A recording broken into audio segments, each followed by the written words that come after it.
Hello, lovies. Good morning. It is freezing here in Bergen County, New Jersey, even though it is June, so I'm inside with the crazy cats running around me.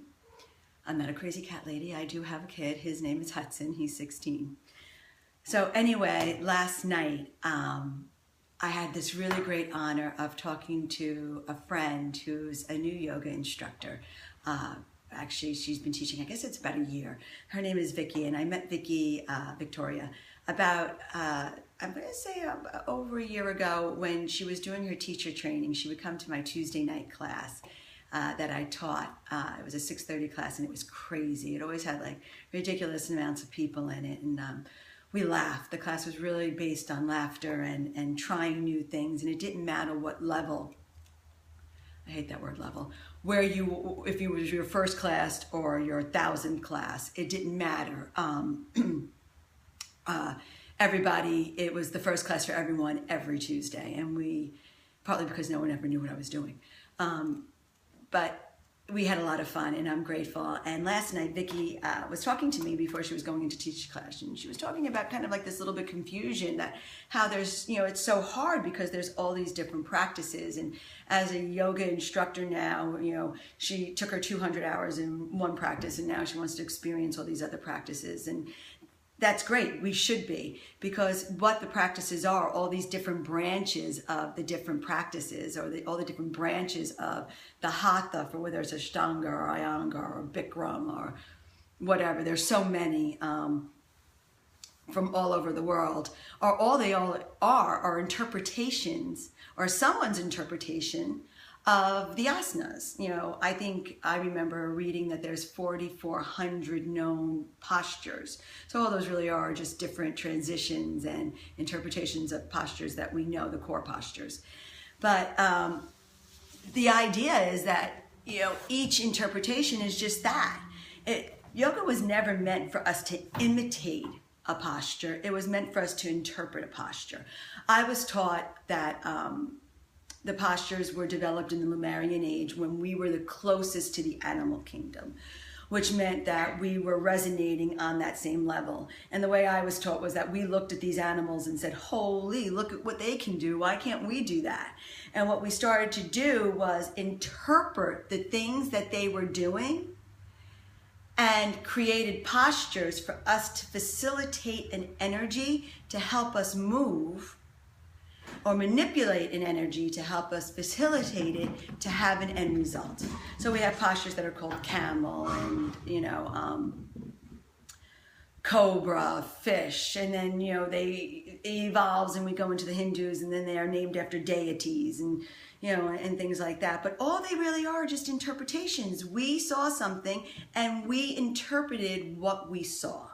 So as a yoga instructor, I don't want you to imitate what I'm doing, and I certainly don't want you to imitate anyone that I pull out of the class and say, can you show an example of this posture? I want you to see what the core foundation looks like. What is the placement of the feet? What is the core foundation of this posture? And then from there, it's your interpretation. It's where you are, and truthfully, it's what you want to express in it. And the postures are kind of meant for us to move from the places that we're in to help us enlighten and become aware. For me, as a yoga instructor, I look at it as a chance to kind of create a treasure map for you.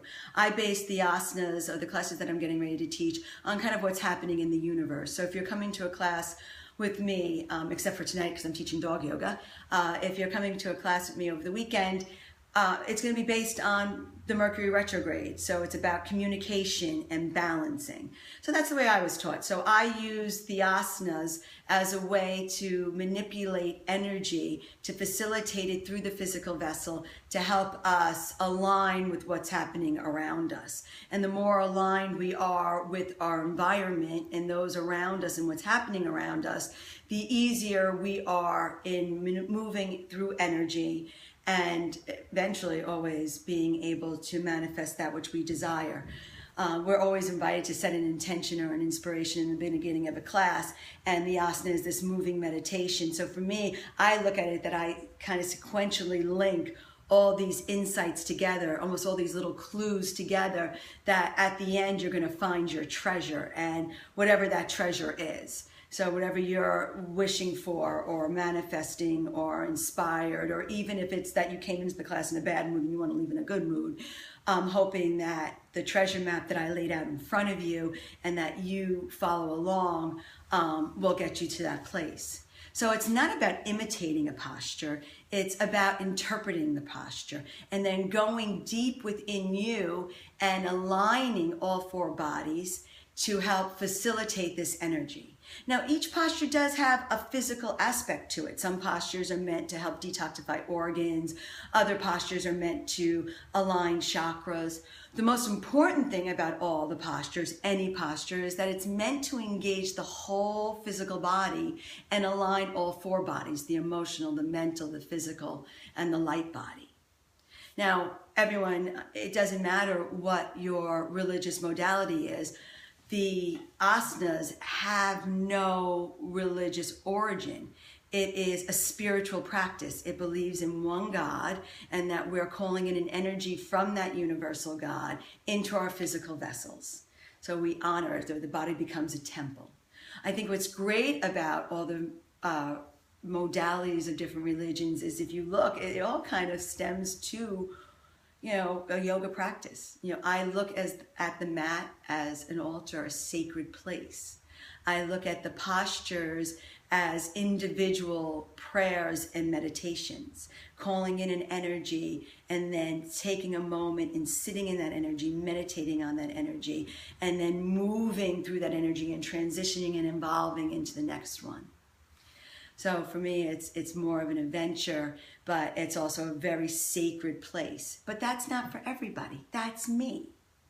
That doesn't have to be why you come. Some people come to yoga to get a really cute booty, and you will. You'll have a physical, fantastic vessel. I joke around and I tell everybody, I'm really 175 years old. So this is what yoga can do for you. So it doesn't matter why you come. The truth of the matter is, through the practice and coming every day and coming to the mat every day, the rest of it just happens through osmosis.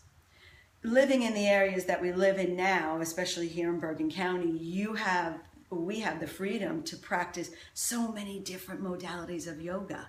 I can go to an Ashtanga class today and an Iyengar class tomorrow, and all I'm doing is just finding different interpretations of the asanas to help facilitate those energies. So Victoria, thank you for last night's conversation. It was an honor to speak with you. I'm excited to hear more about your journey. I hope you share with me, and thank you everybody for being on my journey. I love my practice, I love sharing, and I'm really grateful that I have this time. So remember, yoga is not an imitation, it's an interpretation. And I look at it like an adventure, like a pirate seeking a treasure at the very end of the class. Enjoy your adventure. Namaste.